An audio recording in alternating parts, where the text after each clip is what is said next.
കാനാടിക്കാവ് ശ്രീ വിഷ്ണുമായ സ്വാമി ക്ഷേത്രത്തിലെ പ്രസിദ്ധമായ തിറവെള്ളാട്ട് മഹോത്സവം ഇരിക്കുന്നു. ഈ ധന്യമായ ഭക്തിസാന്ദ്രമായ ചടങ്ങുകളിൽ പങ്കെടുത്ത് ഭഗവാൻ വിഷ്ണുമായ സ്വാമിയുടെ അനുഗ്രഹം നേടുന്നതിന് പെരിങ്ങോട്ടുകര കാനാടിക്കാവ് വിഷ്ണുമായ ക്ഷേത്ര സന്നിധിയിലേക്ക് ഏവരെയും സാദരം ക്ഷണിക്കുന്നു. മണലൂർ കുറുവങ്ങാട്ടിൽ ശ്രീ ഭദ്രകാളി വിഷ്ണുമായ ക്ഷേത്രത്തിലെ നാഗാപാട്ട് തോറ്റംപാട്ട് പൂരമഹോത്സവം ഭക്തി നിർഭരമായി ആഘോഷിച്ചു. ഉത്സവ ദിവസമായ ചൊവ്വാഴ്ച രാവിലെ നട തുറക്കൽ, നിർമ്മാല്യ ദർശനം, മലർനിവേദ്യം, ഉഷപൂജ, ശീവേലി എഴുന്നള്ളിപ്പ്, തുടർന്ന് ദേവിക്ക് പത്മക്കളം എന്നിവ നടത്തി.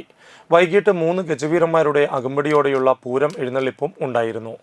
തുടർന്ന് ദീപാരാധന, അത്താഴപൂജയ്ക്ക് ശേഷം കൊമ്പ്, പറ്റ്, കേളി, തായമ്പക എന്നിവയും നടത്തി. രാത്രി ശ്രീഭദ്രകാളിക്ക് രൂപക്കളം, എഴുന്നള്ളിപ്പ്, ഗുരുതി തർപ്പണം എന്നിവയും ഉണ്ടായിരുന്നു. ചടങ്ങുകൾക്ക് നിരവധി ഭക്തർ പങ്കെടുത്തു. കമ്മിറ്റി ഭാരവാഹികളായ president K T Ajeesh, secretary K S Shiju, treasurer K S Sasi, general കൺവീനർമാരായ K D Sunilkumar, K K Raman, K V Manoj എന്നിവർ പരിപാടികൾക്ക് നേതൃത്വം നൽകി.